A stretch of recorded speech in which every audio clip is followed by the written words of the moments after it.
C'est parti. Bienvenue à ce web séminaire sur l'urbanisation des systèmes d'information au service de la stratégie d'entreprise. On est le jeudi 5 novembre. Je suis très content de vous accueillir. Je suis Cyril Marchal, chef de projet ADN Bretagne depuis 2 ans. Voilà, pour les conditions qu'on connaît, nous ne sommes pas au château d'Apigné. Néanmoins, on a décidé de poursuivre ce séminaire en format web. Alors, je tiens à remercier directement les 13 personnes qui ont participé à l'organisation de ce séminaire initialement. Donc, Bernard Philibert, Olivier Créplet, Nicolas Deschamps, Karine Tritaine, Nathalie Lejeau, Arnaud Longiani, Arnaud Debier, Xavier Bellet, Rodolphe Francou, Steven Totet, Jean-Philippe Guigou, Raoul Offray et Nicolas Bourg. Voilà, une belle palette, une super équipe orga. J'avance. Donc, c'est assez simple. On est sur Zoom, donc il y a des petites bonnes pratiques à prendre. Pour bien entendre, mettez vos écouteurs, le casque est recommandé. Pour interagir, il y a 2 modules. Le module conversé, c'est pour écrire sous forme de chat. Et si vous voulez poser des questions à nos intervenants, n'hésitez pas, c'est dans le module Q&R. Il y a Olivier Créplet qui se chargera de sélectionner les meilleures questions et de les poser à la fin de chaque retour d'expérience. Et puis, à la fin, pour donner votre avis, on vous lancera un petit module Klaxoon comme d'habitude pour évaluer la qualité du contenu proposé. Rapidement, ADN, donc c'est une association, un réseau d'entreprises du numérique dans le Grand Ouest, Pays de la Loire, Bretagne. C'est 600 entreprises actuellement adhérentes. On va dire qu'il y a 150 entreprises côté Bretagne et 450 côté Pays de la Loire. Il y a 3 collèges, à la fois les prestataires, donc les professionnels du numérique, les entreprises utilisatrices, secteur du bâtiment, du transport, de l'agro-agri, de l'industrie, de l'administration, de banque, assurance, tout secteur en fait des entreprises utilisatrices. Et puis le dernier collège, c'est les écoles, organismes de formation et centres de recherche. Voilà, donc si vous voulez nous rejoindre, n'hésitez pas. Vous avez mon contact sûrement puisque vous vous êtes inscrit aujourd'hui.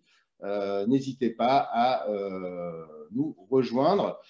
Alors, j'ai un petit problème, c'est que je pensais que Bernard ferait l'intro, mais en fait, Bernard Philibert, il n'est pas là. Et du coup, j'ai un petit problème, c'est que je crois qu'il m'a envoyé un message, mais je n'ai pas eu le temps de le lire. Alors, je vais essayer de voir ce que ça donne, mais je ne vous garantis rien.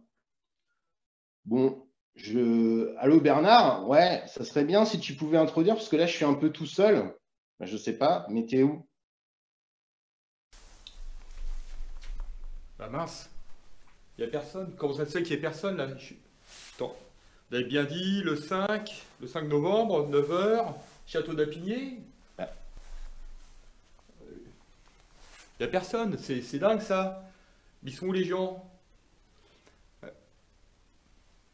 Eh oui. Ah mince! Mais oui, vous êtes tous là! Vous êtes tous... Ah mais oui! Bon bah écoutez, oui effectivement, confinement oblige, on a été obligé de revoir complètement notre plan de bataille. On devait être, comme moi, dans ce magnifique château d'Apigné, et puis vous vous retrouvez derrière votre écran d'ordinateur, donc bonjour à tous. Et bon, malgré tout, on va quand même le faire, ce séminaire va quand même le faire, on va faire un magnifique webinaire sur la première partie, donc c'est le premier épisode de ce qui devait être le séminaire urbanisation.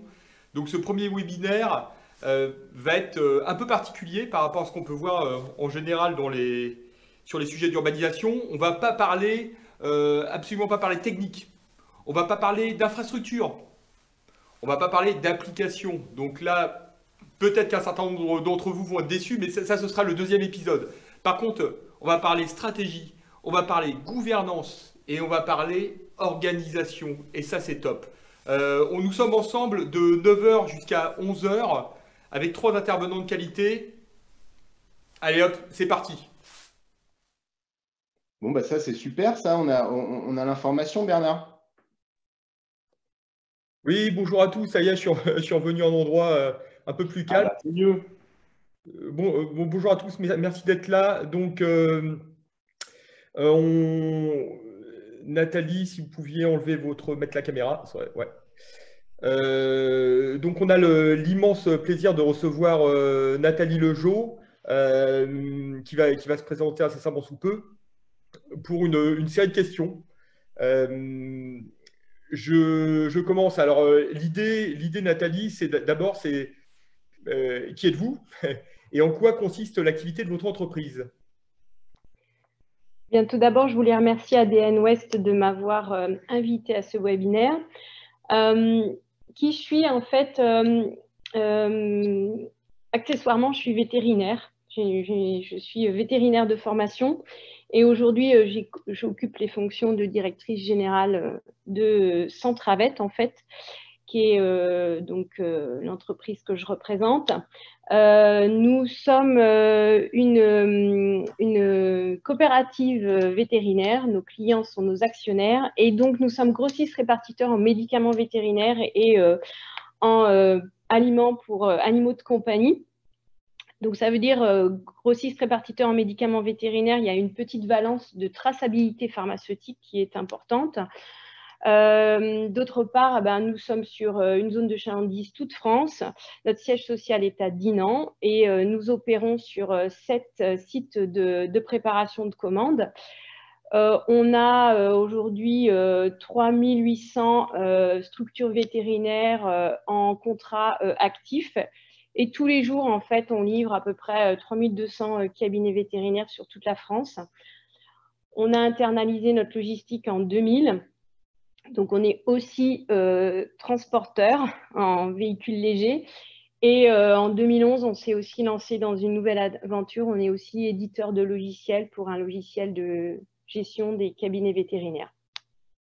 Donc, merci Nathalie. Donc, vous l'avez compris, c'est vraiment intéressant d'avoir déjà une DG qui va parler d'urbanisation et qui est issue d'une entreprise qui est non nativement numérique. Ça, c'est important. Nathalie, quels étaient les enjeux d'hier et ceux d'aujourd'hui concernant votre système d'information? Alors, en fait, notre système d'information, il était basé sur notre ERP. Et puis, en fait, il nous a permis pendant toutes ces années, en fait, d'accompagner notre croissance, qui a été une croissance, en fait, interne. Et ça, nous lui en sommes tout à fait reconnaissants. Il y a à peu près 15 ans aussi, on a mis en place, en fait, une offre B2B qui notamment basée sur une interface de passation de commandes. Cette offre B2B, elle a été aussi rénovée 2 fois de suite. Et donc, en fait, cette ERP qui était monolithique, en fait, ça a été l'objet central de nos services vis-à-vis de nos clients, mais aussi du service à nos usagers internes, en fait. Voilà comment on a vécu avec ce SI dans les années passées, en fait. Donc, ça veut dire effectivement que, comme dans beaucoup d'entreprises, effectivement, on retrouve un ERP métier un peu transverse. Oui. D'un point de vue culturel, l'informatique chez vous était effectivement quelque chose qui était nativement intégré au niveau des employés. Comment ça se passe? Quelle relation vous avez avec l'informatique? Quelle est la relation de vos salariés avec l'informatique? Alors, en fait, le SI chez Centravet, j'ai l'habitude de dire que c'est notre colonne vertébrale.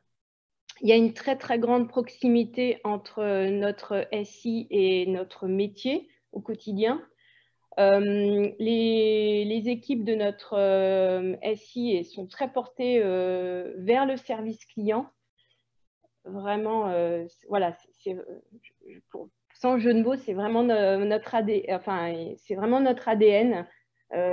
Voilà, et aussi très porté aussi vers le service aux usagers en interne, c'est-à-dire en fait à nos collaborateurs qui utilisent cette ERP.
fait des petits.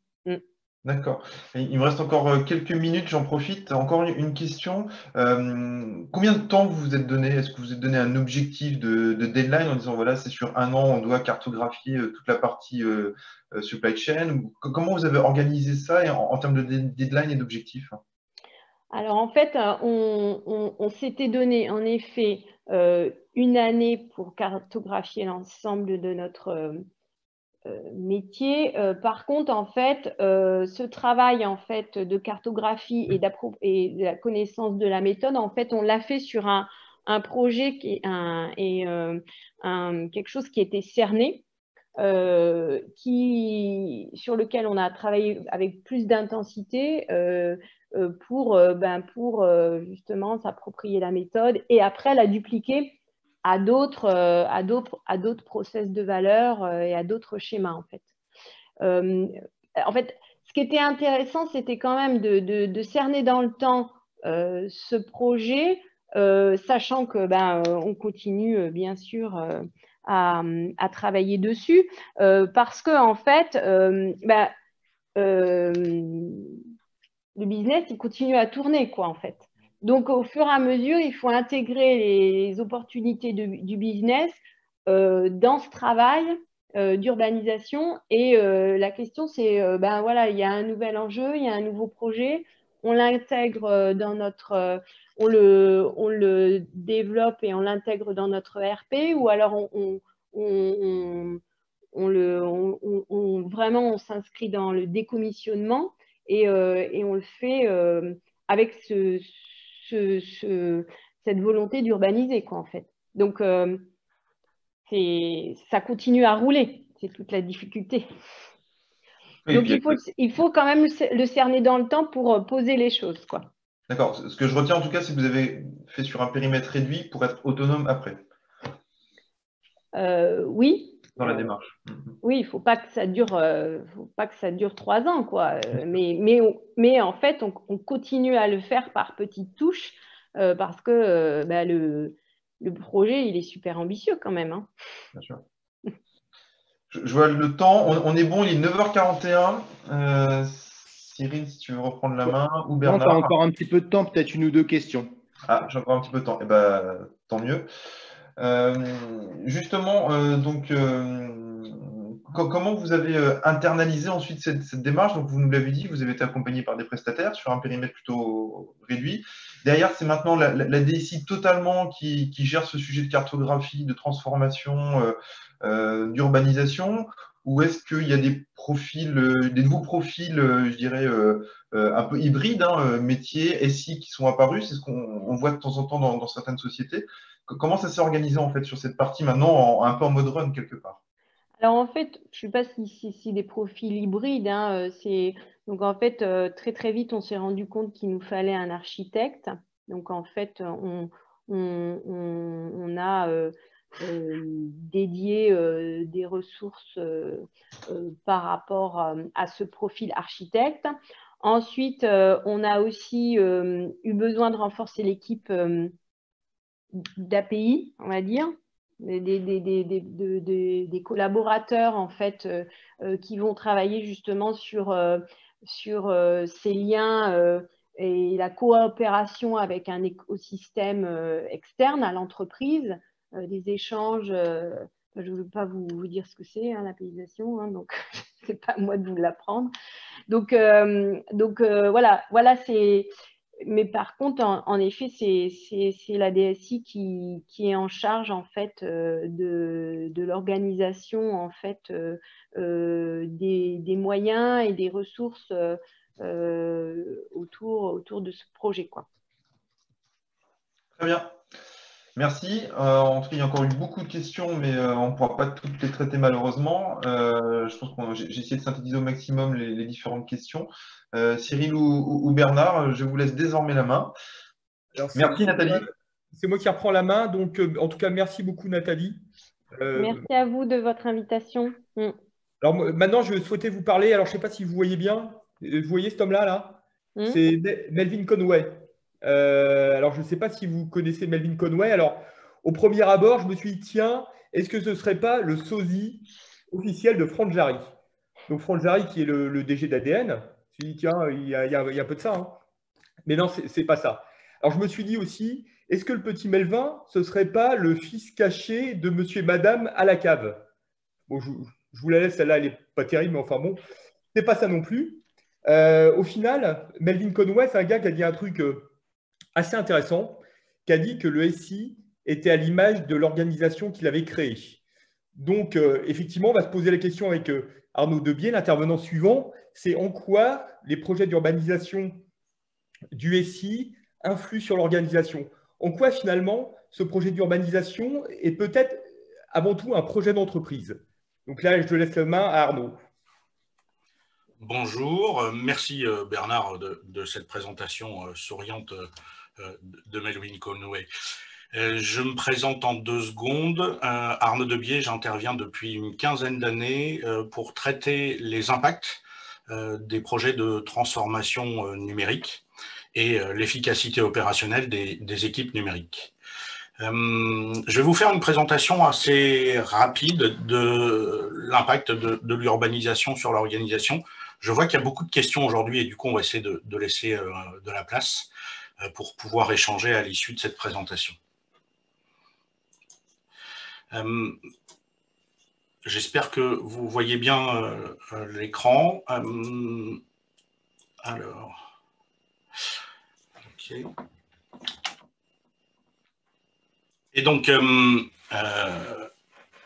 ce que Madame Lejeau expliquait très bien et qui est désormais, j'espère, une évidence pour tous, c'est que finalement, urbaniser le SI, c'est souvent le fruit d'une évolution stratégique ou le fruit d'une réflexion, d'une prise de conscience de la criticité et des problématiques associées à un SI qui commence à avoir du mal à accompagner correctement l'évolution des activités métiers. C'est donc une vraie question d'une mutation d'entreprise, et c'est souvent la partie émergée de l'iceberg. La question, c'est finalement de bien prendre en compte et d'intégrer la contribution du digital à l'apport de valeur de l'entreprise. Ceci sur un périmètre de plusieurs années, avec un horizon temporel de l'ordre stratégique, tout en tenant compte aujourd'hui d'un contexte de visibilité réduite et la nécessité d'une constante adaptation au gré et au rythme de l'accélération des innovations et de la transformation des activités. Madame Lejeau le disait très bien, finalement, c'est poser une organisation, mais aussi, on va le voir très rapidement, une culture qui permet de piloter au quotidien et sur la durée l'équilibre subtil, j'aime bien le terme, business, moyen et organisation. Et Conway, merci Bernard, c'est finalement le principe d'un SI qui est à l'image d'une organisation. L'organisation et la contribution du SI devant être réévaluée, devant évoluer au regard du contexte, vous l'avez dit, qui peut être réglementaire, qui peut être une évolution de type fusion, absorption ou mutualisation, avec des difficultés ou une incapacité à absorber les SI d'une autre structure.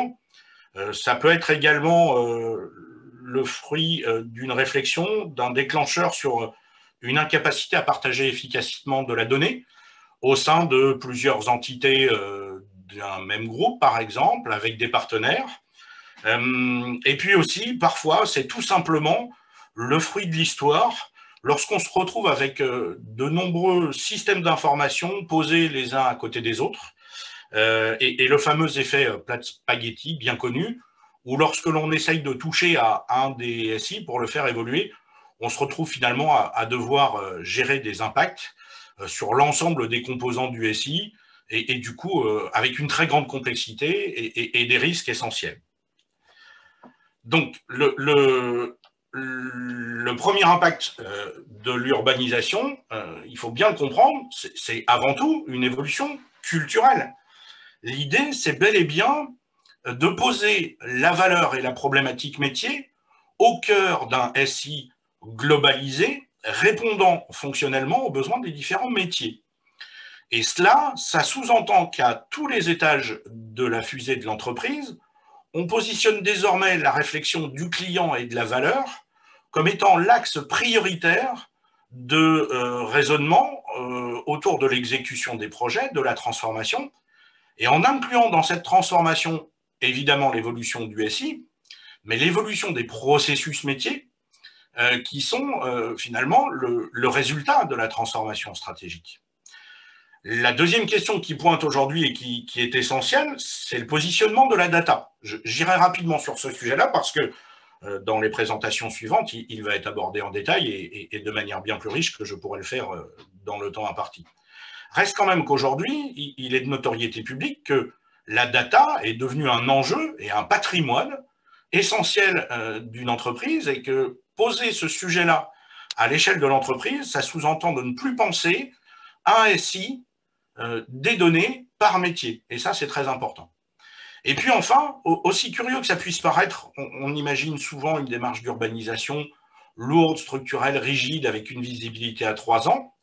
C'est aussi une nécessité pour pouvoir répondre à des temps de mise sur le marché beaucoup plus courts, la capacité à accompagner une innovation et une R&D avec des cycles désormais de l'ordre de quelques mois et non plus de quelques années, dans une vision planifiée comme dans les années 90. Et du coup, c'est également un moyen pour réduire l'inertie liée aux évolutions d'un SI. Et vous notez d'ailleurs que j'emploie à SIAN, quasiment en l'opposant d'ailleurs pour la suite de la présentation, la notion de plusieurs systèmes d'information, chaque système d'information répondant verticalement aux besoins d'un métier, à un SI urbanisé répondant globalement aux besoins d'une entreprise ou d'un groupe. Deuxième axe des impacts de l'urbanisation, c'est le volet transformation structurelle. Je l'ai dit, le SI est à l'image de l'organisation qu'il sert. Et dans bien des cas, c'est la partie émergée d'une organisation qui fonctionnait dans un mode qui n'est plus adapté. Plus adapté au regard de directions métiers qui maîtrisaient chacune leur SI de manière relativement univoque, sans d'ailleurs avoir besoin de se préoccuper beaucoup de l'évolution de ce SI sur les autres activités métiers et sur les autres systèmes d'information. La deuxième chose aujourd'hui, c'est que dans un contexte où on ne planifie plus un portefeuille projet à 3 ans, mais où on doit le réviser de manière périodique, de l'ordre de quelques mois, et cela au regard de la valeur globale de l'entreprise et plus uniquement pour un métier, ça sous-entend de mobiliser de nouveaux mécanismes d'arbitrage, de prévisionnel, notamment budgétaire et notamment de ressources et de moyens. Madame Lejeau parlait tout à l'heure d'équilibre subtil et également revu périodiquement cet équilibre. Donc on est non plus dans une situation que l'on doit poser à 3 ans et se déclarer tranquille, on est en permanence à traiter un équilibre instable dont les éléments doivent être revus au regard de cycles d'évolution désormais très courts. Le troisième sujet qui est important, c'est que, au titre de l'organisation, au titre de la structure, pour pouvoir emmener des équipes sur des cycles plus courts, mais garder une cohérence de la projection et de la cible envisagée, il faut également être capable de donner périodiquement une vision claire, structurée et facilement explicable à l'ensemble des collaborateurs et doter les managers, notamment intermédiaires, de cette vision pour qu'ils puissent la transmettre. Enfin, 2 autres impacts rétroactifs extrêmement importants. Plus votre SI va évoluer vite, plus vous allez devoir interagir avec des activités métiers qui elles-mêmes évoluent très vite, plus vous allez devoir passer d'un paradigme où les informaticiens géraient le SI et j'allais dire quasiment dans leur coin, à des équipes qui sont taillées pour interagir au quotidien avec les métiers, comprendre les besoins, les traduire évidemment en besoins IT, mais aussi avoir une vision globale numérique, prendre en compte la dimension du parcours client, l'impact des interfaces sur les collaborateurs. Vous allez avoir également la nécessité de gérer des SI qui sont désormais pour bonne part hébergés ou fournis par des tiers, et donc avoir des interlocuteurs qui assumaient eux-mêmes le système d'information et qui doivent aujourd'hui faire à des tiers. Et donc, vous devez impérativement prendre en compte l'impact rétroactif de ces transformations en intégrant la dimension moyen, ressources, mais ressources sous l'angle compétences. On n'est pas seulement dans le quantitatif, on est également dans le qualitatif. Vous allez vraisemblablement mobiliser davantage des compétences qui ne sont pas forcément déjà présentes dans votre organisation et qui sont souvent des ressources rares sur le marché. Vous allez d'ailleurs, et c'est le cas souvent en région, Bretagne, Pays de Loire, Vendée, vous allez avoir parfois du mal à accéder à ces ressources, même en cherchant à les sourcer à l'extérieur. Donc il y a une nécessité à faire évoluer les ressources internes et aussi assurer une certaine mobilité des personnels en place, des collaborateurs, pour pouvoir leur permettre d'évoluer et d'assumer de nouvelles activités dans un délai qui est désormais relativement court. Donc la transformation est structurelle à tout niveau, autour des instances des processus d'arbitrage, autour de la construction et de l'édification d'une vision socle numérique capable demain de porter tous les composants fonctionnels que vous allez mettre à disposition des métiers. Et enfin, les impacts de ressources internes que vous allez vouloir conserver, mobiliser, faire évoluer au titre des compétences, tout cela dans un délai de plus en plus court. C'est donc également un projet organisationnel. Et ça, c'est un point sur lequel je souhaite insister. C'est un projet organisationnel parce que dans bien des cas, la dimension urbanisation est vue sous l'angle, j'allais dire, technique. Et Madame Lejeau insistait très bien sur le fait que ce projet était évidemment technique, mais pas que, et à mon avis, surtout pas seulement technique. Les impacts de cette transformation nécessite d'agir à tout niveau et de faire évoluer non seulement des représentations, mais aussi des pratiques au quotidien.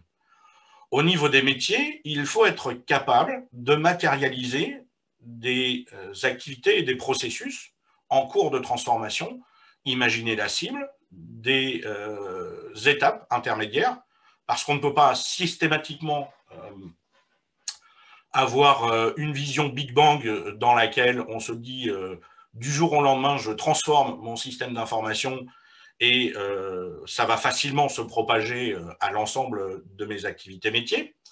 Il est nécessaire de poser des dispositifs qui permettent à des directions métiers de collaborer pour envisager désormais des processus et des activités transverses.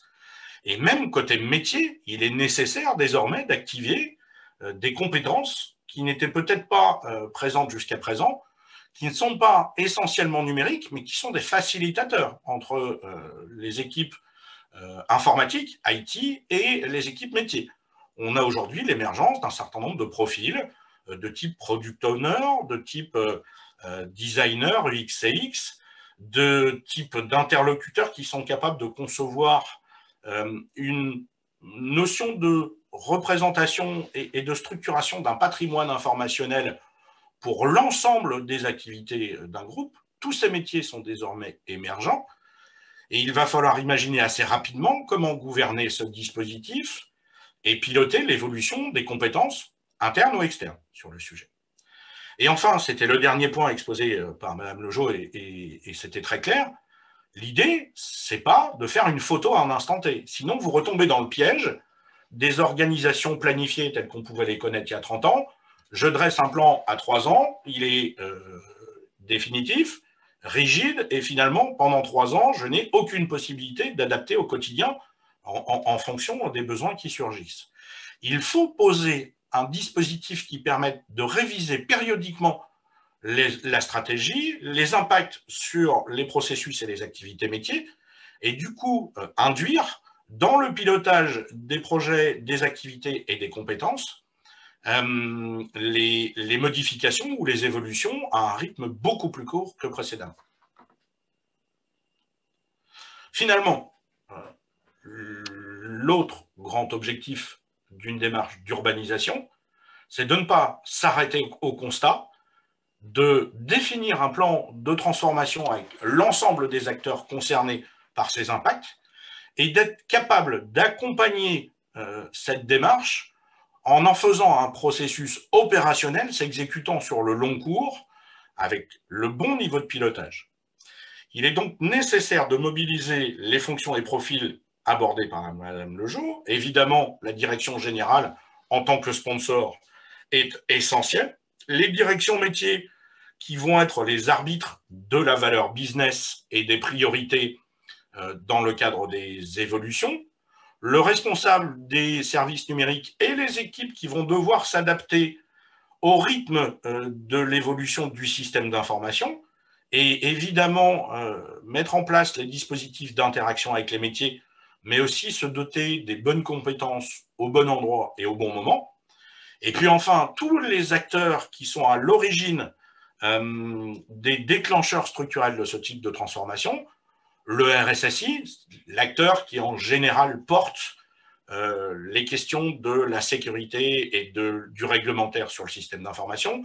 J'irai rapidement sur les notions aujourd'hui de réglementaire au titre du RGPD, mais aussi la sécurité du système d'information, la sécurisation des données, et évidemment toute perte d'activité qui peuvent être liées à l'incapacité d'accéder au système d'information. Je pense que notre contexte sanitaire actuel illustre bien mieux que moi le sujet.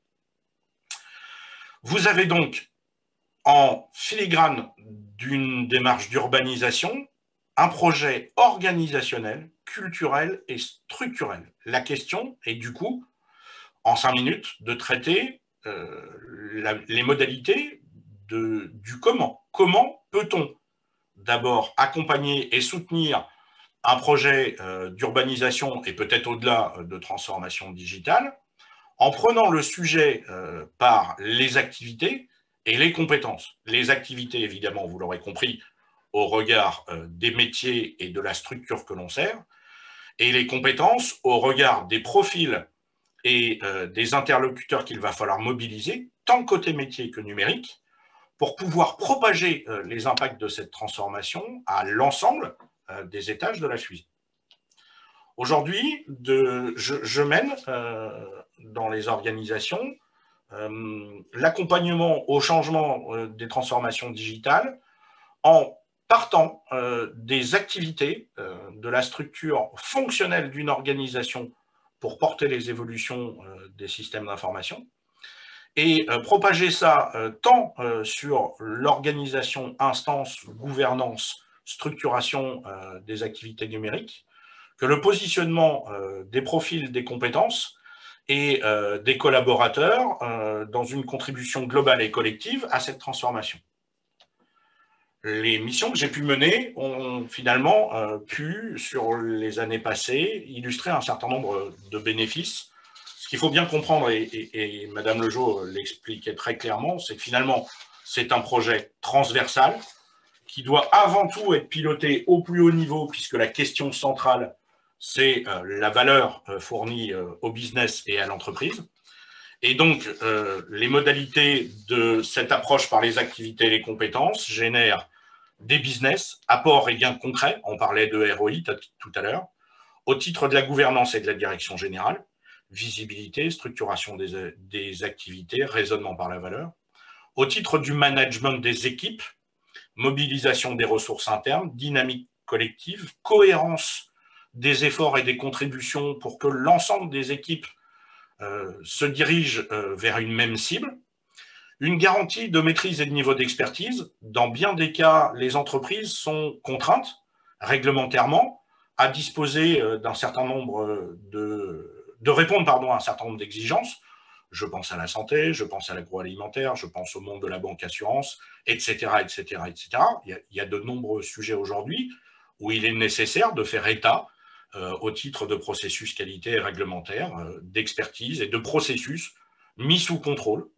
Et enfin, évidemment, au titre de la RH, puisque c'est une vraie difficulté pour les ressources humaines d'aborder d'abord les impacts d'une transformation stratégique sur l'ensemble des acteurs concernés, et au-delà, bien souvent, dans une entreprise dont le numérique n'est pas le cœur de métier, également de bien comprendre les compétences et les profils qu'il va falloir mobiliser au service de cette transformation stratégique. Et sans aller jusqu'à pouvoir quantifier financièrement le ROI, je pense qu'on peut répondre au travers de l'approche activité et compétences de manière bien plus large qu'un simple raisonnement par l'absurde, où finalement on mesure ce qu'on perdrait à ne pas le faire. Donc c'est une approche complémentaire et qui peut être extrêmement intéressante. Si vous vous retrouvez aujourd'hui dans cette approche-là, vous avez également une idée, direction générale et direction métier, de ce que cette approche peut apporter au titre de l'entreprise et pas seulement de l'urbanisation. Pour illustrer en 2 secondes, je voudrais juste vous donner une idée de la manière dont se déploie ce type de mission. Lorsque vous allez vouloir intervenir, la première chose, c'est évidemment de faire une cartographie des activités et des compétences des équipes concernées par la transformation numérique. Je le rappelle, hein, ça peut concerner des interlocuteurs métiers qui vont petit à petit s'inscrire dans une démarche de transformation en apportant des compétences métiers et prendre des compétences numériques au regard de la transformation digitale. Une cartographie des compétences des équipes numériques, internes et parfois externes, lorsque structurellement vous travaillez avec de la régie et de l'apport d'expertise externe. Et également, en prolongement, dans certains cas, des activités métiers concernées pour pouvoir clairement identifier les compétences à mettre face aux fonctionnalités fournies par le système d'information. On travaille sur la base de référentiels métiers. Je n'irai pas loin dans la vision RH, mais c'est assez simple à comprendre. Un profil métier, pour pouvoir assumer des activités, doit mobiliser des compétences, des connaissances et contribuer à certaines activités. Si on est capable de cartographier tout ça en cible et dans la situation initiale, on peut, par analyse d'écart, identifier un plan de transformation, non seulement des activités, mais aussi d'évolution de l'organisation et des compétences. Et une fois que l'on a fait cette démarche, on peut l'accompagner en mesurant et en réévaluant périodiquement l'évolution du dispositif sur la trajectoire et postérieurement en faire un processus opérationnel de management des activités et des compétences qui s'exercera en complément des bilans d'évaluation annuels et qui assure finalement l'alignement, je prononcerai qu'une seule fois ce mot dans le cadre de notre démarche d'urbanisation, l'alignement des activités et des compétences sur la stratégie de l'entreprise. Si vous avez des questions qui traitent le sujet des questions-réponses. Oui, je suis de retour pour reprendre un peu les différentes questions. Merci Arnaud pour cette présentation. Pas mal de questions. Les gens m'envoient des questions par texto, par WhatsApp, c'est assez drôle. Tant mieux s'il y a des questions, c'est déjà une très bonne chose. Voilà, une première question. On voit bien qu'en tout cas qu'un projet d'urbanisation, c'est un réel projet de transformation d'organisation. Et je vais un peu, en tant que DOSI et DSI, jeter aussi la pierre dans la mare. Aujourd'hui, le DSI, souvent, il pilote la transformation numérique de l'organisation. Mais est-ce qu'au vu des enjeux organisationnels, doit-il ou est-il en capacité, souvent dans les organisations, piloter la transformation de l'organisation au vu des enjeux d'urbanisation?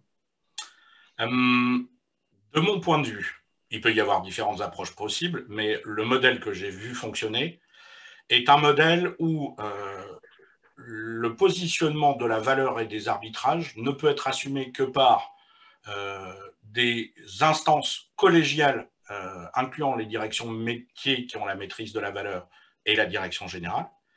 Évidemment, la DSN ou le DSI, ça dépend du stade de maturité de votre organisation, est une pierre essentielle de l'édifice, puisque c'est un pivot de transformation.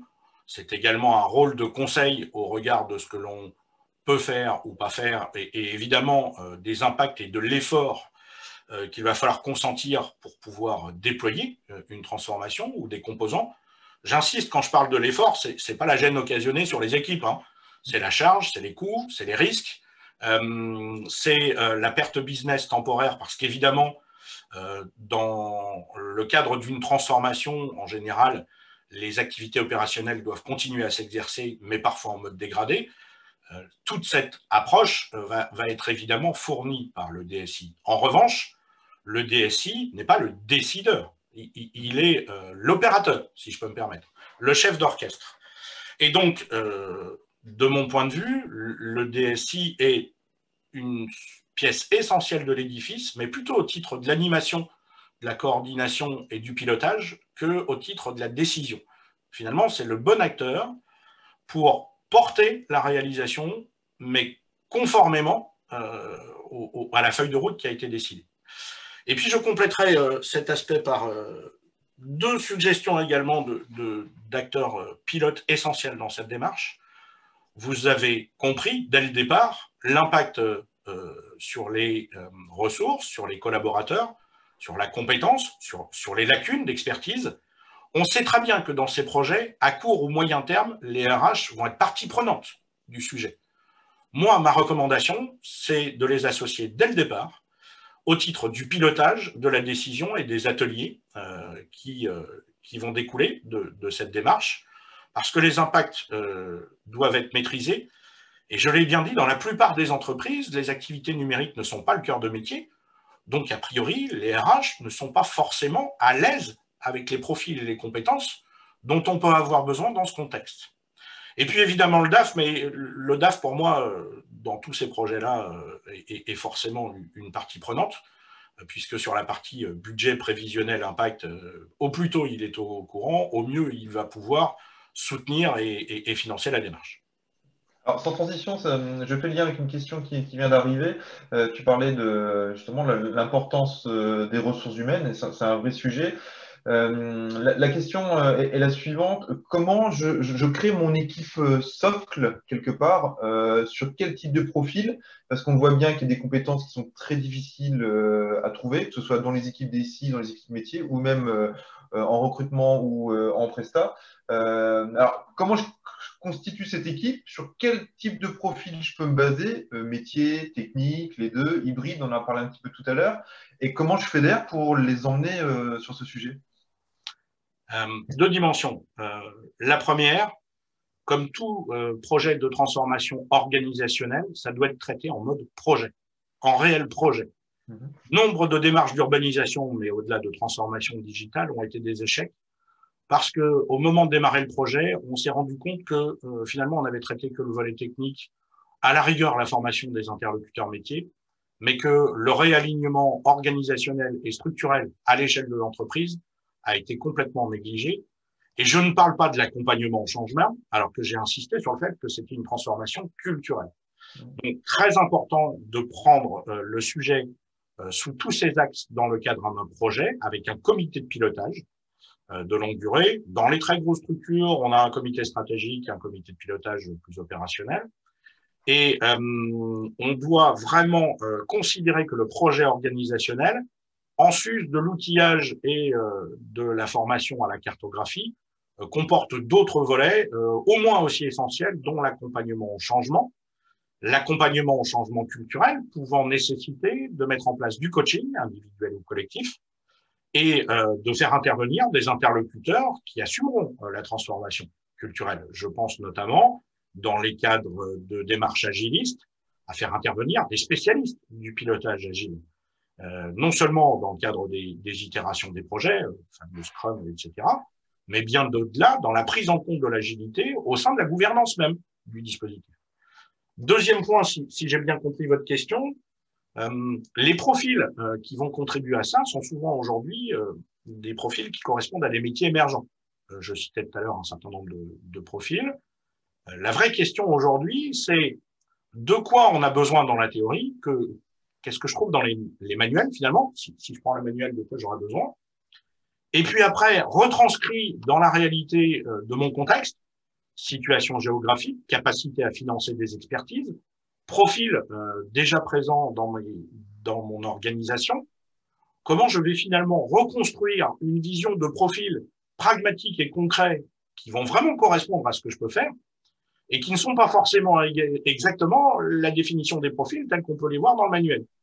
Et je prends l'exemple extrêmement intéressant aujourd'hui de l'urbaniste, qui pour moi est un profil particulier. L'urbaniste est en théorie un interlocuteur omnipotent et omniscient sur la partie numérique, la partie sécurité, le business métier, l'approche valeur, les métiers du pilotage. Ceci tant pour la partie technique que la partie fonctionnelle que pour la partie data. Il existe vraisemblablement des profils de ce type-là, mais bien souvent, ils sont extrêmement rares, très chers et pas forcément disposés à venir travailler en province. C'est pas anodin au vu des interlocuteurs présents aujourd'hui. Et du coup, poser le sujet autrement en disant finalement cet agrégat de compétences que représente ce profil, comment je peux le découper autrement pour finalement bien bénéficier de l'ensemble des compétences, mais peut-être pas sur un seul interlocuteur qui disposerait de tout ça, c'est absolument nécessaire dans nos contextes. J'espère que je suis précis dans ma réponse. Merci. Xavier, tu partages ton écran. Je ne pense pas que ce soit fait exprès. J'ai encore 2-3 minutes. J'ai encore une dernière question. Tout à l'heure, tu as allié souvent temps court et temps long. Moi, j'ai une des questions là, c'est comment allie-t-on rapidité, temps court de time to market et projection à long terme sans perdre de l'énergie, de la cohérence et de la sécurisation du SI aussi? On a là, à mon sens, un des bénéfices majeurs de la dimension urbanisation.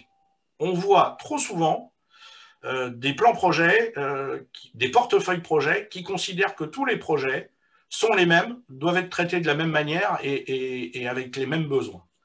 Moi, je suis persuadé qu'aujourd'hui, les deux réflexions doivent cohabiter. On a nécessairement, approche stratégique, viser une cible, la nécessité de se dire vers où je dois aller, quels sont les éléments essentiels, socles, que je dois poser pour pouvoir me permettre dessus, au gré de mes besoins, de commissionner ou décommissionner, pour reprendre le terme de Madame Lejour, des composants qui vont fournir les fonctions à mes activités qui vont apparaître, disparaître ou évoluer. Et on sent finalement que pour moi, il y a bien deux types de réflexion. On peut avoir une réflexion extrêmement agile sur la dimension fonctionnelle et les composants fonctionnels et applicatifs qui vont répondre à des besoins métiers spécifiques et ponctuels, souvent traités en mode agile et itératif. En revanche, le socle réglementaire, la structure d'échange, de partage de données, de flux, et la capacité de l'infrastructure à se dimensionner relativement à une activité qui peut grossir ou maigrir, pour reprendre des termes, ça, c'est une question structurelle et stratégique qui nécessite des investissements et un raisonnement de fond. Je vais prendre un exemple de la vraie vie qui parle à tout le monde. 2 minutes, parce qu'après, il faut qu'on enchaîne. Vas-y. Si je suis dans une vision urbanisation civile, il est clair qu'à l'échelle d'un quartier, si je parle du transport, il est tout à fait possible de rajouter une petite route, de faire évoluer une rue ou d'en faire une impasse, etc., etc. En revanche, une fois qu'une autoroute est posée, une fois que les rails ou le trajet des trains est posé, on ne peut pas modifier ça au gré des besoins et des envies. Il y a donc deux échelles d'analyse, une analyse purement structurelle et qui est bien du ressort de l'infrastructure à poser en la rendant scalable. Et il y a une analyse du besoin atomique et qui, lui, évolue sur un cycle très court, sur lequel, finalement, je dois pouvoir mettre en place, au gré des besoins et des évolutions, des composants qui vont s'adapter très vite en mode agile. D'accord. Merci pour tous ces éclairages. Merci pour les questions posées aussi. J'en ai encore, mais on n'aura plus le temps. Merci beaucoup. Je vais passer la parole à Xavier Bellet et Rodolphe Francou qui prennent la suite.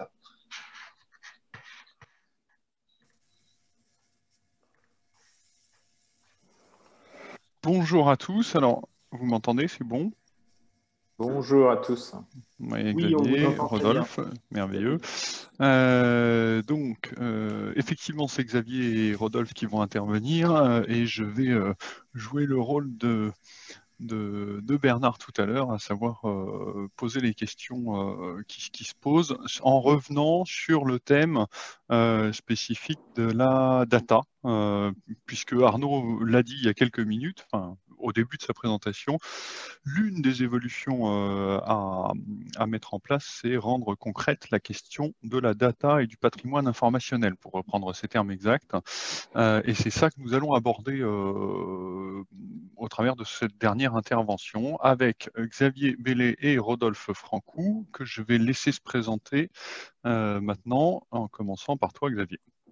Bonjour à tous et à toutes. Donc, Xavier Bellet, j'accompagne les entreprises dans les projets data et digitaux dans le cadre de transformation. J'ai un passé de contrôle de gestion finance, dont je connais bien la partie consommation de la data de ce point de vue-là. Et depuis 12 ans maintenant, j'interviens sur des projets data, master data, référentiel, organisation au sein des entreprises. Donc, Rodolphe Rancou, moi j'accompagne depuis plus de 20 ans des entreprises de tout secteur, de toute taille, dans des projets data. Donc, spécifiquement business intelligence et master data management. Ok, merci. Rodolphe, le son n'est pas idéal chez toi. Je ne sais pas si tu as moyen d'améliorer ça. Comme je vais commencer par poser une question à Xavier, tu peux essayer. Bon. Xavier, Arnaud a utilisé le terme tout à l'heure de référentiel métier et pas de référentiel de données en tant que tel. Pour autant, c'est un peu sous-jacent. Comme je le disais, le patrimoine informationnel de l'entreprise est l'un des axes. Hein, c'est pas le seul, mais il se trouve qu'on a décidé de focaliser là-dessus ce matin, compte tenu de son importance. Je dirais, dans ce qu'on observe auprès des entreprises ces dernières années. Donc ma première question, c'est tout simplement, est-ce que tu peux nous dire de quoi il s'agit quand on parle de référentiel? Oui, alors avant de rentrer sur une petite présentation de ce qu'est la donnée, moi j'ai noté dans ce projet, dans ce programme d'urbanisation, là, donc on était vraiment sur un mode transverse. Hein, je pense qu'il faut retenir aussi ça. Et c'est vrai sur la data, parce que derrière, si on veut des processus transverses, il va bien falloir qu'on aille chercher la donnée quelque part, et cette donnée va devoir aussi se partager, se distribuer à l'ensemble des applications et des métiers de manière transverse, et elle doit être centrale et se distribuer. Donc, elle doit être partagée. C'est ce qu'on va appeler un peu le point de vérité de cette donnée qu'on va partager avec des blocs applicatifs divers, des ERP, CRM, etc. Donc, juste pour... je vais masquer ça. Juste pour faire un petit rappel... Parce que les projets d'urbanisation, les projets de data associés, on va parler de data, mais les données, il y a beaucoup de choses dans les données, et je pense que c'est important qu'on sache ce que c'est et qu'on identifie où se situe le référentiel. Donc là, je vous présente en synthèse 3 grands blocs de données. Donc, les données, c'est quoi? Des données transactionnelles. Donc là, on va voir nos factures, nos commandes, nos devis, des gros volumes. Donc, on a des événements qui arrivent à des moments donnés et fréquemment, et ça nous permet de piloter des indicateurs business. Donc, mais ces données transactionnelles, elles s'appuient sur nos fameux référentiels, donc des master data et ce qu'on appelle aussi des références data. J'ai une petite distinction entre les deux, sachant que donc, la master data, ça va être la dimension qui ne change pas très vite, mais ça va être votre client, votre fournisseur, votre société, tel produit. Et puis, donc ça, c'est vraiment très critique pour le business. Et puis, des données de référence, donc elles qui varient assez peu, on va être plutôt sur et qui sont souvent liées à des normes ISO, type ISO pour les pays, France, Belgique, etc. Donc, on a bien des codes sur 3 caractères, sur 2 caractères. Et toutes les familles produits de l'entreprise, on peut considérer aussi que ce sont de la référence data. Voilà, c'est assez stable. Et ça s'adresse en fonction de chaque bloc. Donc, vous avez compris que les données maîtres et les données références, c'est votre référentiel, votre point de vérité. Et ça s'adresse à des applications particulières. Donc, on ne va pas rentrer dans la technique, mais le transactionnel, on va la retrouver évidemment dans tous les ERP, CRM, SRM. La master data, on va le retrouver éventuellement dans des master data management, mais pas que. Ça peut être une application. En général, par exemple, la partie collaborateur, référentiel collaborateur, va se retrouver dans un SIRH dès l'instant où il est partagé, distribué pour l'ensemble d'un groupe, d'une société, d'un ensemble de pays de ce groupe. Et puis on va retrouver, et ça c'est très important, le vocabulaire, c'est-à-dire que demain, quand vous êtes en atelier, on parlait de métier, des SI, etc., d'être capable de parler le même langage. Donc à travers ce référentiel-là, qui va devenir un langage commun à l'entreprise, ce qu'on appelle un glossaire, un dictionnaire de données, qui va devenir le point unique de vérité, puisque c'est cette donnée-là qu'on va utiliser derrière pour les processus, pour les interfaces, à travers les interfaces, et qui sera vraiment l'endroit où on détient la vérité. Donc, à travers ce qu'on appelle des golden records. Golden record, donc c'est la version d'une donnée de référentiel qui est la vérité. Donc, on entend beaucoup parler de golden record au travers les sociétés, à travers les applications de référentiel. Et puis derrière, des hiérarchies, des listes de valeurs, des règles de gestion. Toutes ces données-là, on va les découper, on va les lister, on va lui attribuer du contenu, on va lui attribuer des hiérarchies et des règles de gestion et des règles de contrôle. Et l'idée, c'est que dans ce référentiel point de vérité, on se trouve dans un système urbanisé, et dans un système urbanisé, eh bien, derrière, on ne démultiplie pas les règles de gestion en faisant du point à point. Donc, on parle de référentiel, de données maîtres, et ces données maîtres consommées, distribuées au sein d'applications ou de processus autres. Voilà, donc vrai actif de l'entreprise, hein, ça a été dit, ça a été répété.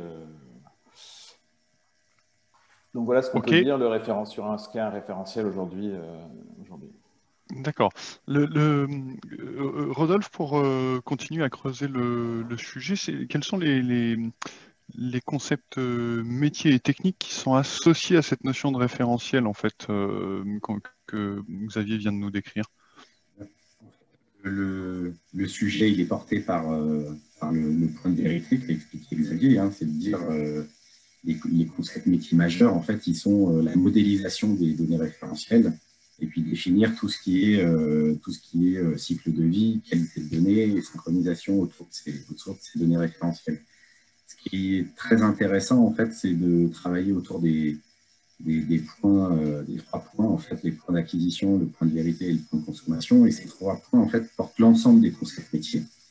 Et en fait, on va se retrouver à traiter des sujets extrêmement structurants entre le point d'acquisition et le point de vérité. C'est quelle est la technique, quel est le concept d'organisation, quel est le concept d'acquisition que je veux mettre en œuvre pour récupérer les données. De façon très concrète, j'ai une application de CRM et puis une application de contrat. Quand je cherche à savoir où est le bon client, est-ce que c'est dans le CRM que je le trouve ou est-ce que c'est dans la compta? Tous ces sujets-là vont être assez structurants. Et quand on est dans ces questions entre le point d'acquisition et le point de vérité, on est plutôt côté métier. Et puis après, entre le point de vérité et le point de consommation, donc la logique, c'est plutôt de savoir comment je publie et je mets à disposition ces informations. Quel est le degré d'engagement de qualité de service que je peux mettre derrière, ça va concerner plutôt quel type.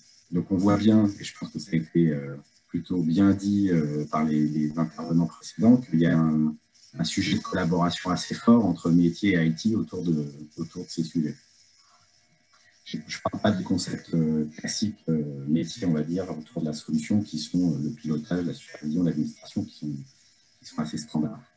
Sur la partie technique, on distingue 3 patterns majeurs d'architecture sur les référentiels. Les architectures de type centralisé, c'est-à-dire que là, on ne se pose pas de questions, on rentre l'ensemble des informations dans la solution de master data, et c'est cette solution qui diffuse dans les applications métiers. Donc là, on est dans une approche assez simple qui, en fait, va plutôt impacter les processus de l'entreprise parce qu'il faut refaire toute la saisie de l'information référentielle et après la diffuser. L'approche consolidée est on va dire, moins intrusive puisque l'idée, c'est d'aller chercher la donnée dans les applications métiers, de la consolider dans la solution de référentiel et après de la rediffuser dans les applications qui en ont besoin.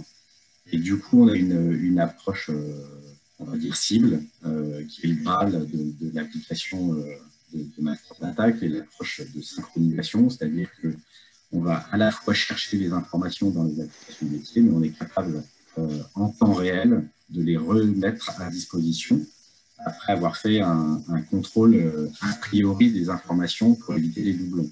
Donc là, on voit bien qu'il y a des sujets d'échange de données et de synchronisation en temps réel qui sont assez importants. Donc, ça nécessite quelques briques techniques un peu plus avancées. Voilà. OK. Maintenant qu'on a ces concepts-là en tête et les différentes architectures que tu viens de proposer, je voudrais revenir sur un point qui a été évoqué notamment par Nathalie, mais qui est sous-jacent pas mal à l'ensemble de la démarche. Là, c'est l'opposition entre ERP, alors applications de façon générale, mais les ERP souvent, et la notion de référentiel. Je m'explique, c'est une opposition qui paraît presque naturelle quand on vient d'écouter Arnaud qui pourrait parler d'un côté du socle et de l'autre côté des composants agiles. Ça l'est moins quand on se dit que énormément de données de l'entreprise aujourd'hui sont précisément dans l'ERP, qui est considéré comme maître sur l'ensemble des applications qui vont graviter autour. Donc, vu de loin, on se dit que le RP peut être un bon référentiel. Qu'en est-il, Xavier? Toi qui as vécu ça. Ouais, j'ai vécu plusieurs projets. Alors, c'est vrai qu'on retrouve classiquement l'opposition, ou en tout cas la question, est-ce que mon ERP peut porter mon référentiel? On va dire que dans certains cas, oui, parce qu'on n'utilise que ça, il n'y a pas d'application à côté. Alors, globalement, moi, ce qu'on peut se dire quand même, l'ERP, ça a été le sujet SI pendant des années. On y mettait beaucoup de choses. Ça a été la révolution des systèmes d'information quand même. Ça a été très bien dit tout à l'heure. Il y a toute la partie supply chain qui était gérée, avec évidemment toute la partie transactionnelle qui était comptabilisée, gérée de manière analytique d'un point de vue global. Bon, les entreprises aujourd'hui, elles fusionnent, elles font de la croissance. Elles s'achètent, voilà, il y a tout un tas de nouveaux groupes qui se créent. On se retrouve avec des SI aujourd'hui où il y a plusieurs ERP pour le même groupe, avec donc plusieurs sociétés, avec des difficultés derrière de consolidation, des difficultés de processus qui doivent être partagés alors qu'on a plusieurs ERP, qu'on a des CRM. En fait, aujourd'hui, l'ERP ne répond plus à tous les besoins métiers. Donc, on a aujourd'hui des CRM, on a du SIRH, on a des parcs auto, de la gestion des IMO, de la gestion de prod, du e-commerce, etc., etc. Donc, dans une démarche où on veut demain tout piloter et avoir une donnée de référence, l'ERP trouve sa limite parce que déjà, il ne répond pas à l'ensemble des besoins métiers. Et puis, déjà, c'est très coûteux de faire évoluer un ERP, même si l'urbanisation a évidemment son coût, mais gérer dans un système des coûts d'intégration d'un ERP, c'est coûteux, sans parler des business models qui ne sont pas forcément les mêmes d'un ERP à un autre pour un même groupe. Et puis, moi, mon constat, après de nombreux projets réalisés, c'est que l'ERP, il a son modèle de données propre. Donc, difficile à faire évoluer, peu agile, peu flexible.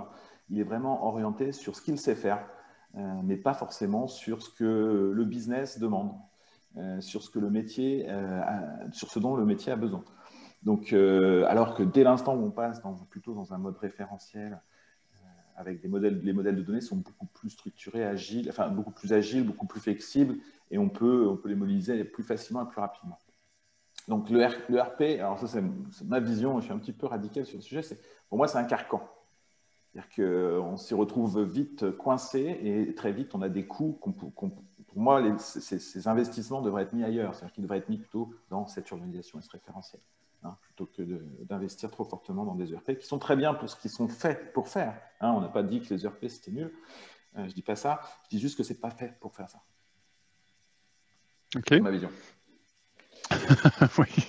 Un peu dur, mais assez vrai. Et on constate avec des entreprises qui ont beaucoup dépensé d'argent dans des ERP et qui ont du mal à se projeter dans ce qu'on disait tout à l'heure, la vision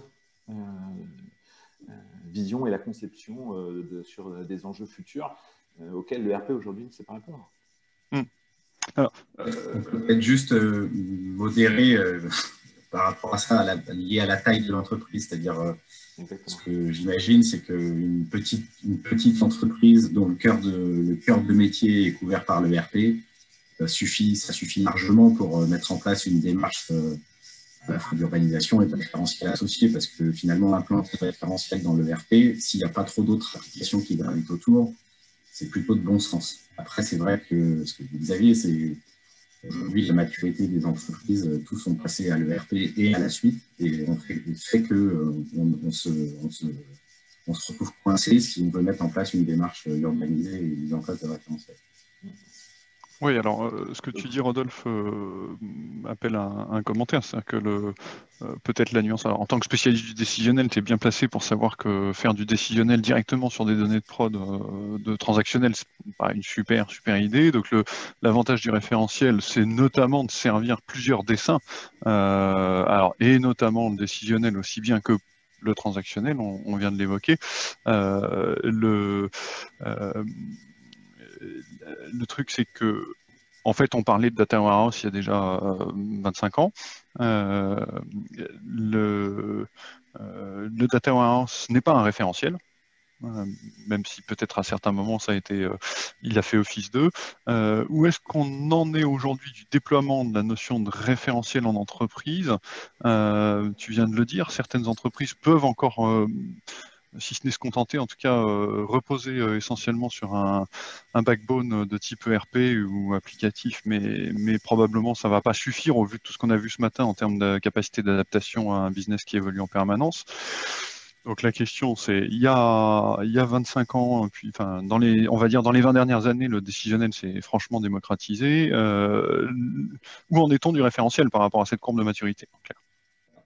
Juste pour revenir sur ce que tu disais sur le décisionnel n'est pas le référentiel. En fait, ce qui est induit, c'est que pour définir, faire fonctionner le data warehouse, on a toujours travaillé sur les données référentielles. Donc, ce sujet-là, il a toujours été, pour définir les dimensions qui sont nécessaires à l'analyse des données croisées, il y a toujours eu ce travail de définir ce que c'est qu'un produit, ce que c'est qu'un client, et de définir ses hiérarchies, etc.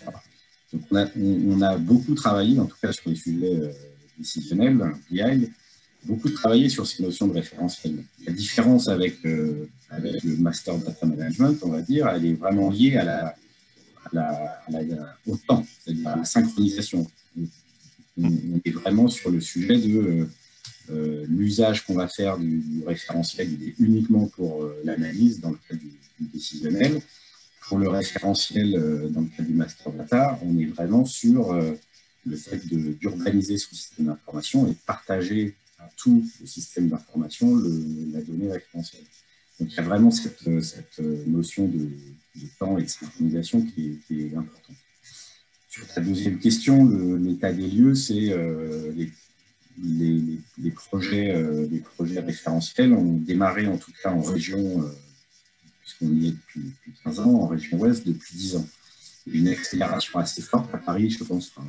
Les premiers projets référentiels ont dû démarrer il y a 15 ans et on les voit arriver en région il y a 10 ans parce qu'il y a une concordance de différents phénomènes. Le premier, c'est la maturité des entreprises et de leur système d'information. C'est-à-dire qu'on vient de le dire, ils ont pas mal équipé en ERP, en CRM, en décisionnel. L'étape d'après, c'est de se poser des questions d'urbanisation et donc de décliner la notion de Master Data Management.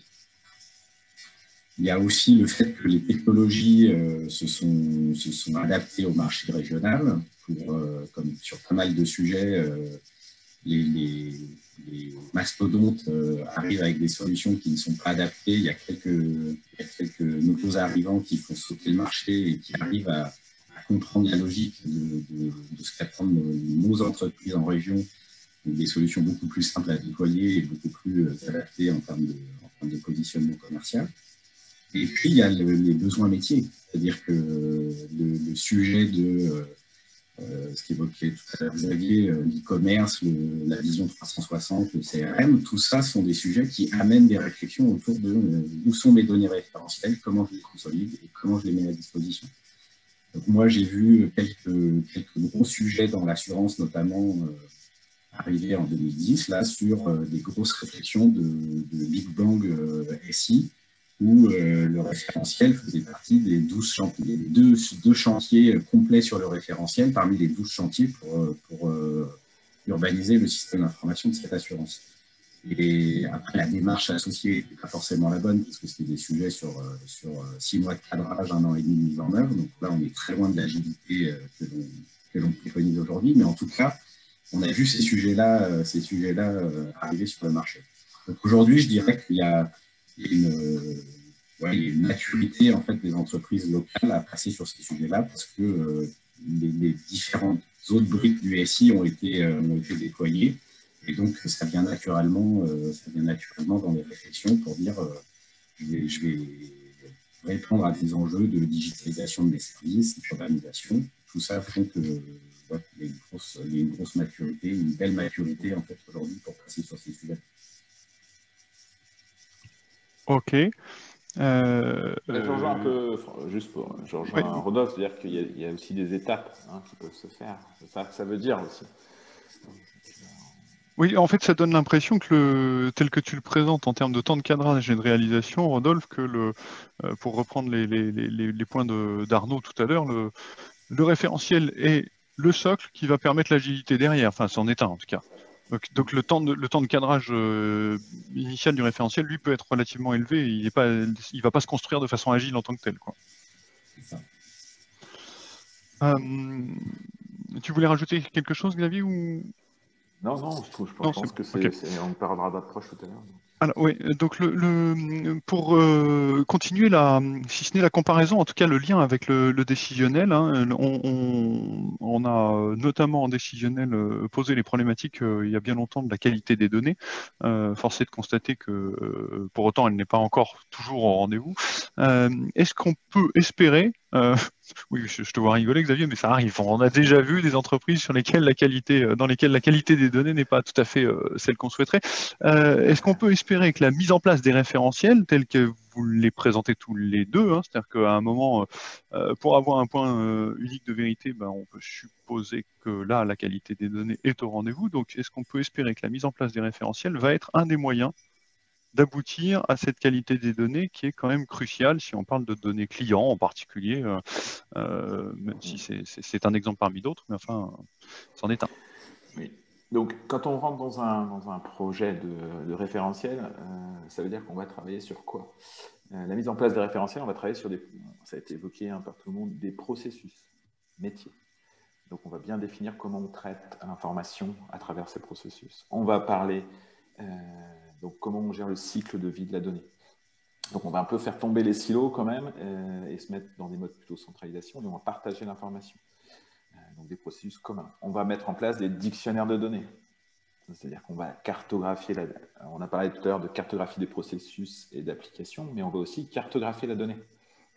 Donc, quelles sont mes données, où est-elle disponible, à qui émettre, qui consomme, etc., etc.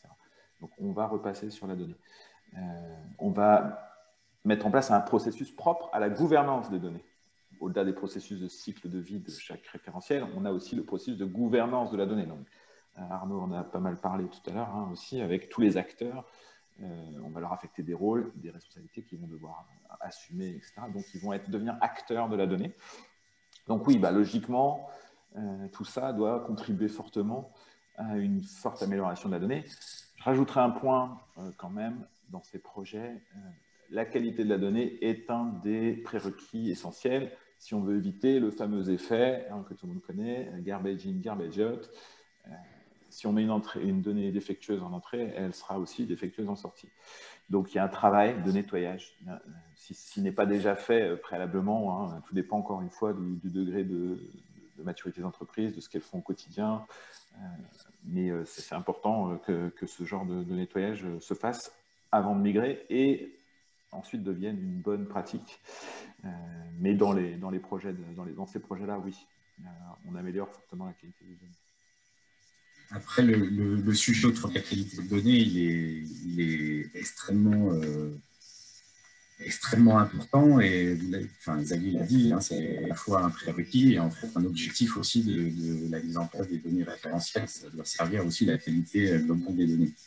Le sujet aussi, c'est de mesurer l'effort qu'on va faire à redresser les données. C'est-à-dire qu'il faut aussi se méfier de ne pas transformer le sujet de référentiel et donc la capacité d'avoir un nouveau bloc dans l'urbanisation qui permet de servir l'agilité et les besoins métiers et de le transformer en un projet de qualité de données. Parce qu'on peut vite en fait, passer beaucoup de temps à essayer d'automatiser la correction des données, le matching, etc. Tous ces sujets-là peuvent prendre énormément de temps. L'idée, Aujourd'hui, elle est plutôt de focaliser sur les données à valeur, c'est-à-dire de se dire peut-être que sur mon référentiel client, je vais me concentrer sur des règles automatiques de correction et de rapprochement des 95% de clients qui m'intéressent, et peut-être que sur les 5% où c'est très compliqué de le faire de façon automatique, je les mets de côté et je les traiterai manuellement. Et je pense que c'est une bonne pratique qui a tendance à se développer, parce que sinon on peut passer énormément de temps à mettre en place en fait un projet de qualité de données alors que c'est l'objectif initial. Concrètement, à défaut de pouvoir faire un ROI bien précis comme ça a pu être évoqué précédemment, il faut quand même faire attention à l'investissement qu'on met en amont. Il ne faut pas avoir une approche dogmatique et tu privilégies le pragmatisme en clair, Rodolphe. Donc ça c'est important. En quelques mots, là, on a évoqué tout à l'heure quelques-uns des métiers, enfin pas des métiers, des enjeux métiers et des types de projets qui sont des catalyseurs de la mise en place de référentiels. Vous pouvez rapidement énoncer ceux qui sont souvent l'occasion de mettre le pied à l'étrier sur ces sujets-là. Oui, on retrouve souvent les 4 grands pavés là, que vous voyez à l'écran. Donc, au-delà de l'urbanisation, puisque aller présenter seul un projet et ne vendre qu'un projet d'urbanisation, on a bien compris derrière, par rapport à tout ce qui a pu être dit précédemment, qu'il faut bien entendu répondre à des enjeux stratégiques, business ou autres. Donc, c'est développer du business, du chiffre d'affaires, améliorer ses marges, etc. Économiser, rationaliser, trouver des sources de gains. Gagner en agilité et productivité, ça, je vous donnerai quelques exemples. Ou voir, et on en a parlé aussi pas mal, respecter la réglementation. C'est-à-dire que ce référentiel, la donnée y est présente. Et si on arrive à un seul endroit à faire en sorte qu'on y respecte la réglementation, vu que la donnée est ensuite distribuée, ça va être quand même beaucoup plus simple à gérer. Voilà, donc petit exemple sur gagner en agilité, productivité, je vous l'ai dit, j'ai fait 12 ans de contrôle de gestion. On a quand même bien souvent des contrôleurs de gestion qui perdent un peu le sens de leur métier. Je suis encore un peu extrémiste, mais c'est de dire ils font de la production de chiffres.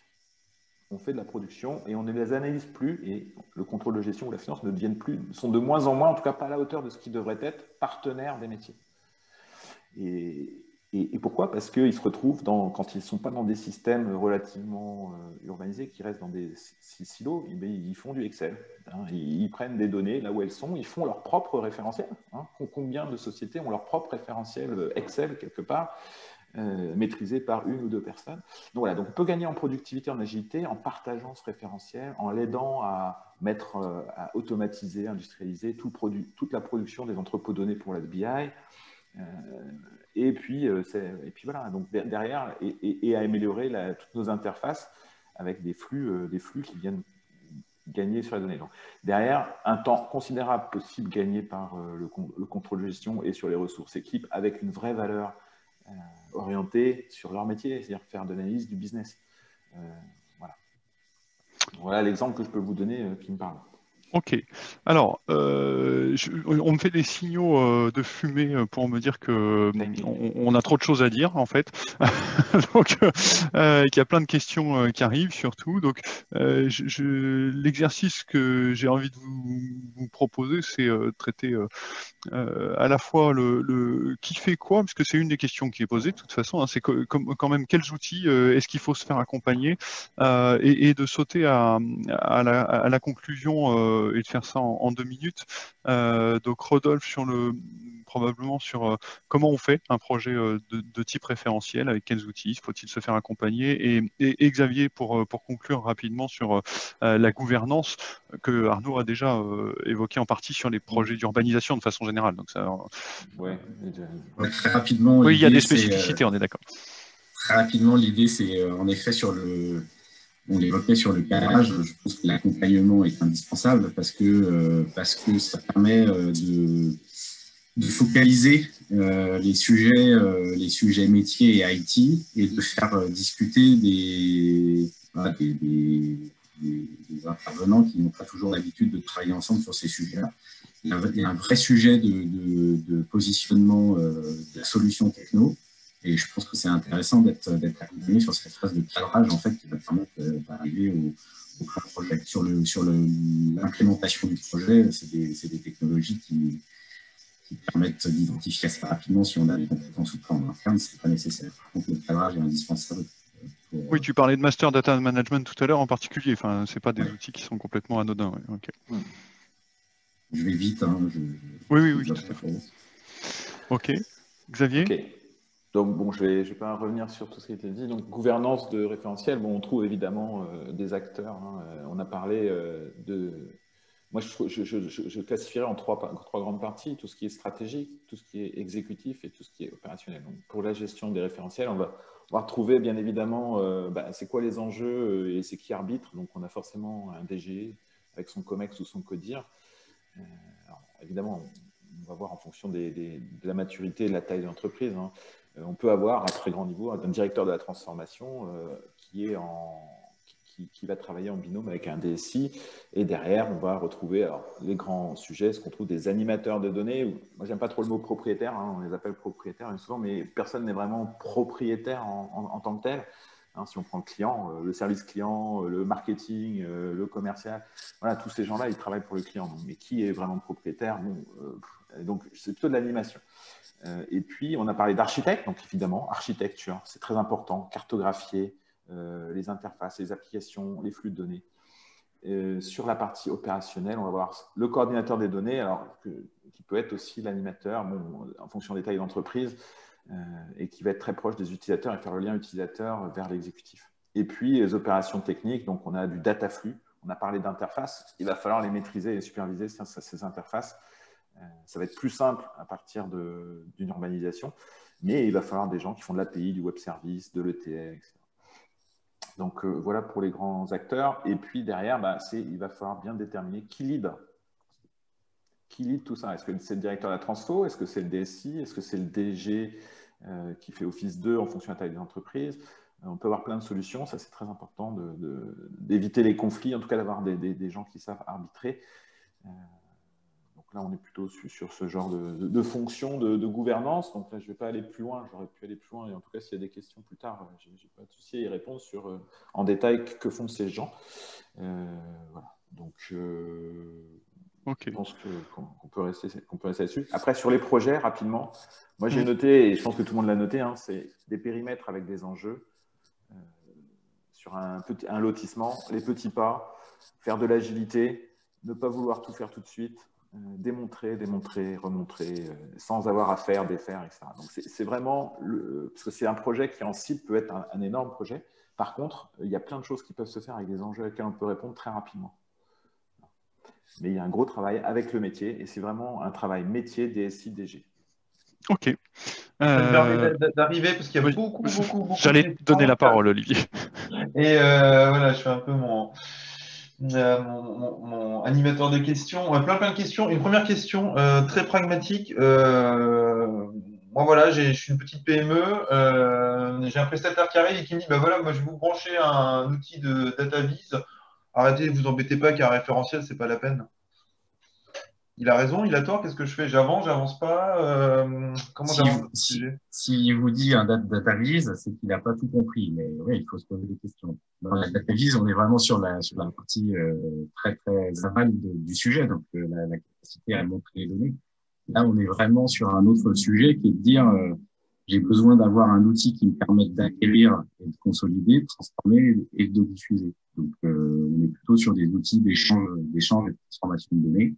Et après, les solutions de master data embarquent des problématiques un peu plus larges que sont le cycle de vie de la donnée, les workflows qui permettent d'échanger, et puis toute la logique de diffusion. Donc non, la partie visualisation ne va pas servir à grand-chose. Okay. Je confirme, hein, je suis d'accord. Je te remercie. Il ne faut pas confondre restitution et… Ouais, j'enchaîne parce que j'en ai vraiment beaucoup et on va essayer en tout cas de prendre les plus importantes, c'est qui brassent large. Moi, j'ai un ERP qui n'est pas focus métier, mais qui est plutôt transverse à toute l'entreprise. C'est la question.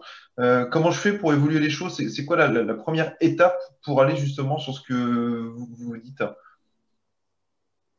J'ai un ERP qui n'est pas focus métier. Bon, déjà, c'est Alors, c'est vrai qu'il est transverse, il est finance, il est compta, il est logistique, il adresse tous les métiers, donc il est vraiment global à toute l'entreprise, à tous les métiers. Je n'ai pas un ensemble de ERP, du coup, plutôt compliqué à faire bouger, mine de rien, parce que beaucoup d'impact intermétier. Je me permets de proposer une réponse parce que en fait, on l'a traité, mais trop rapidement. C'est qu'en réalité, il y a probablement un projet catalyseur de type CRM ou e-commerce ou catalogue produit. Alors tout ça peut être lié, hein, bien sûr, qui va permettre de se mettre le pied à l'étrier pour créer un référentiel métier, typiquement sur les produits, sur le RH, sur les clients. Voilà. Enfin, c'est ça qui va être le catalyseur parce qu'on va avoir besoin d'agilité pour mettre en place ce site e-commerce, etc.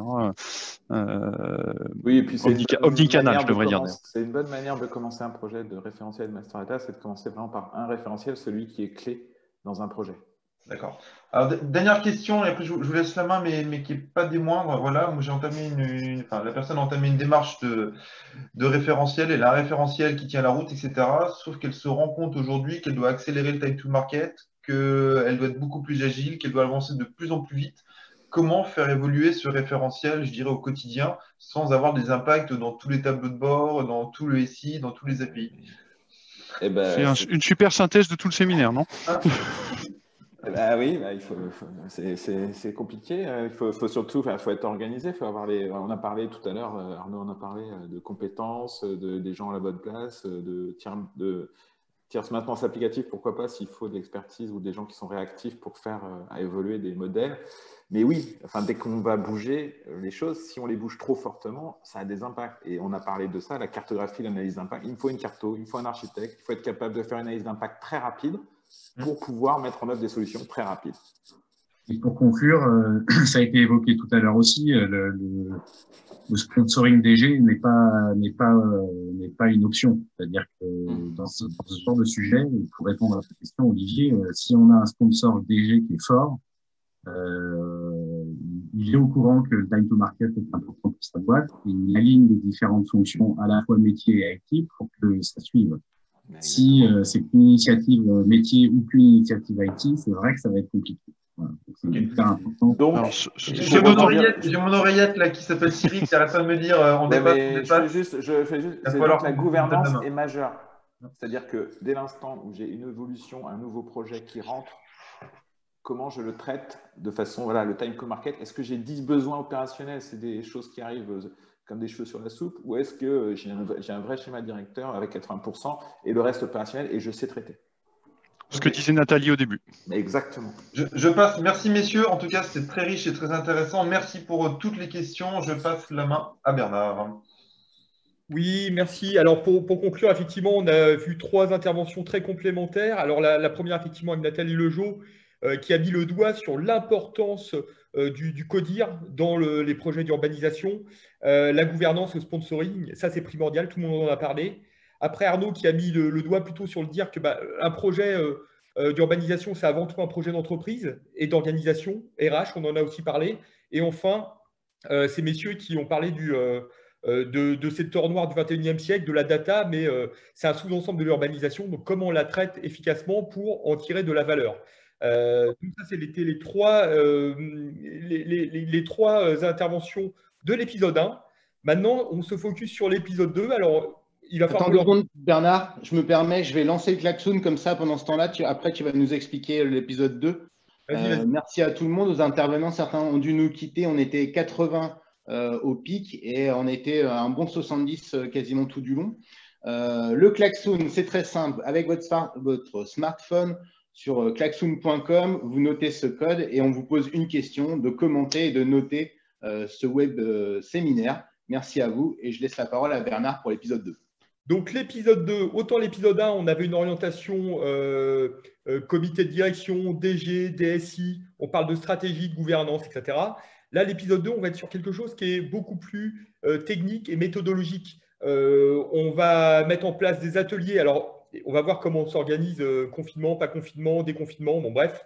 Mais là, l'idée, c'était d'intervenir, sur toute une notion de cartographie. On parle de cartographie, mais comment on fait? C'est quoi la méthode? Donc, on proposait de faire avec Jean-Philippe Bouigou et Steven Totti du Lego. Donc ça, c'est une première partie. Avec Arnaud Longiani, on va parler urbanisation et sécurité, forcément. Avec Raoul Offray et avec Nicolas Bourg, on va parler d'urbanisation et d'infrastructure. Et on va parler aussi, alors là pour le coup plutôt d'externalisation, comment on met en œuvre tout ça avec Karine Triten et Olivier Crépelet et Nicolas Deschamps de nouveau. Voilà globalement très rapidement le sommaire de cet épisode 2 à venir. Donc j'espère que vous serez aussi nombreux et que ça vous aura apporté des informations, allumé quelques voyants dans la tête, ça va vous permettre de vous poser les bonnes questions. Voilà, c'est tout l'intérêt d'ADN Ouest. Merci à tous.